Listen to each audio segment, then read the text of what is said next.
Waktu itu terus hibah dan terus yalah menangis dan sebagainya.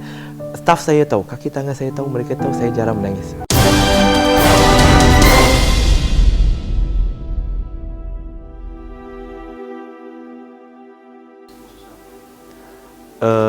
Sejujurnya ibu saya adalah orang pertama yang saya maklumkan tentang keputusan saya nak masuk Islam. Waktu itu saya berada di Sarawak, di Kuching, Sarawak, dan saya menghubungi beliau. Saya sekadar memaklumkan kepada dia bahawa saya akan balik ke KL, dan bila saya balik ke KL, antara benda yang saya nak lakukan adalah memeluk Islam. Bila saya bagi tahu kepada beliau yang saya nak memeluk Islam tu, beliau diam. Penantian itu satu penyiksaan. Dia diam. Saya rasa tak lama, tapi saya rasa sangat lama. Kemudian dia bersuara dan dia kata, suka hati awak, terpulang kepada awak. Cuma dia nasihat, dia kata, agama ni jangan main-main lah. Jangan masuk keluar kan.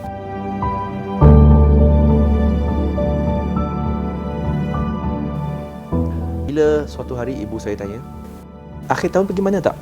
So mungkin dia nak merancang bercuti kan. Saya kata, akhir tahun pun saya ada pergi luar negara. Pergi mana? Saya kata, saya akan pergi Saudi, Arab Saudi. Untuk apa? Saya kata, buat umrah.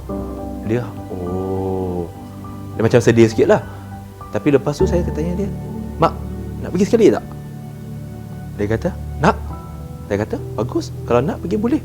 Tapi mak, nak pergi umrah ni, nak pergi Mekah dengan Madinah ni, hanya orang Islam je boleh masuk. Dia, dia pun je lah. Dia tanya kenapa? Saya kata, sebab tempat itu nama sebagai haram, diharamkan kepada orang bukan Islam masuk ke situ. Dia kata, yes, nak pergi. Jadi mak, nak pergi ni kena masuk Islam lah. Kan? Jadi bila mak? Mak saya jawab, bila-bila lah. Dia kata, kalau bila-bila, esok lah. Esok tu Jumaat lah. Dia kata, awak ni tak sabar-sabar pula nak laju sangat. Saya kata, mak, dan kan dalam pepatah Cina, bila ada benda yang baik, kita segerakan, jangan tangguh. Benda ni baik kan? Saya tanya dia, awaknya anak awak ni nak ajak awak pergi neraka? Dia kata, tak adalah, mana ada awak ajak saya pergi neraka. Awak kata esok-esok lah, boleh lah esok. Jadi alhamdulillah, bila keesokannya ada sedikit cabaran, bila mana mak saya hubungi isteri saya dan maklumkan bahawa tak jadi petang tu, pasti ada sesuatu yang telah berlaku. Lalu dia cerita kepada isteri saya, dia kata ada bantahan daripada family saya, ayah saya, kakak saya, abang saya. Tapi saya tak nak putus asa. Saya tak nak marah mak bapak saya. Saya tak nak marah sesiapa dulu. Lalu saya pergi cari mak saya. Saya pergi jumpa dia. Bila saya jumpa dia, macam mana mak? Nak saya bawa awak pergi ke? Saya buat tak tahu dululah apa yang berlaku tu. Sebab dia cerita dengan isteri saya, bukan cerita dengan saya. Lalu dia kata, mak tak ready lagi. Mak tak mandi, kotor lagi. Sebab dia ada kat pasar. Saya kata, saya boleh tunggu. Lalu dia ceritalah, dia kata sebenarnya tak kisah pun siapa nak halang dia, sebab keputusan dia nekat, dia dah tetap dia nak masuk Islam. Dia kata okey, tak apa, saya dah nak siap lah, bagi saya kemas dulu, pergi, lepas tu boleh pergi bersama dengan saya lah, datang ke pejabat kami ni. Jadi alhamdulillah, akhirnya beliau mengucapkan syahadah.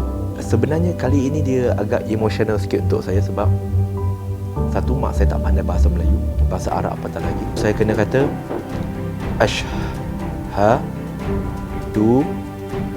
alla, satu persatu perkataan tu, dan memang sebutan dia takkan tepat lah. Dan selepas itu saya pula nyatakan terjemahannya dalam Cantonese, iaitu ngo kin zeng, saya bersaksi. Ashhadu alla ilaha illallah wa ashhadu anna Muhammad da Rasul Allah. 我見證冇第二個主值得我去拜，除咗 Allah， 我亦都見證穆罕默德係佢最後一個使者。Allahu Akbar, Allahu Akbar, Allahu Akbar. Selepas ibu saya bersyahadah, reaksi saya ialah saya macam ni. Saya tak tahu nak buat apa dah. So, dah selesai syahadah. Sehingga kaki tangan saya, dia bagi tahu, bagi isyarat. Pergi peluk dia lah, pergi peluk dia.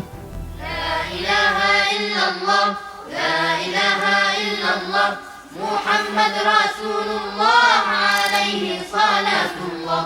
La ilaha illallah, la ilaha illallah, Muhammad Rasulullah alaihi salatullah. Tambah lagi tak percaya bila masa solat asar tu, saya tengok kat belakang. Betul ke tu mak saya? Sebab dia solat sekali. Dan dia pakai telekong. First time saya tengok dia pakai telekong. First time. Dah waktu tu, betul ke ni mak saya ni? Lepas tu baru datang kepada realiti. Masya Allah. Dan memang waktu solat tu pun rasa agak hiba juga. Agak hiba kerana tak sangka kali ini saya pula yang akan mengimamkan ibu saya. Dia masuk Islam sebab memang dia nak, kerana buktinya ialah hari yang sama setelah dia memeluk Islam, selepas makan malam, beliau sendiri tanya saya macam mana nak solat, berapa rakaat. Jadi menunjukkan kesungguhan dia nak buat. Hari Sabtu, keesokan harinya bila saya jumpa dengan dia, dia bagi tahu kepada saya semua solat di hari ini dia buat 4 rakaat, termasuk subuh sekali. Sebab dia tak ingat mana yang 2, mana yang 3. Dia kata daripada aku lupa, supaya aku buat 4, supaya yang 4 aku buat lebih tu boleh tampung apa yang kurang tu.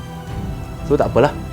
Tapi selepas tu, alhamdulillah dia ada keinginan nak belajar, dan alhamdulillah jemaah Masjid Kota Damansara pun hadiahkan beliau telekong. Sebagaimana Nabi SAW diberikan pilihan oleh malaikat untuk meranapkan dan menghancurkan penduduk Taif yang melontar batu kepada beliau.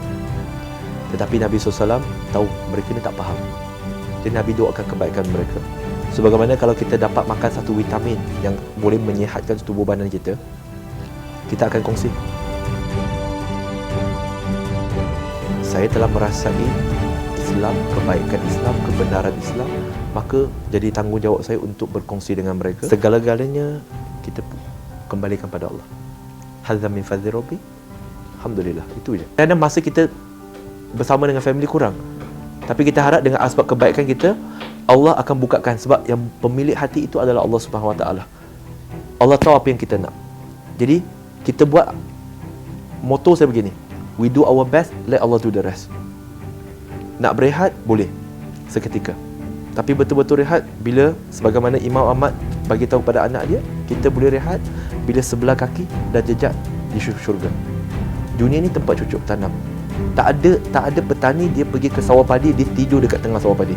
Dia hanya berehat seketika. Sebab dia tahu sawah padi itu adalah tempat dia bercucuk tanam.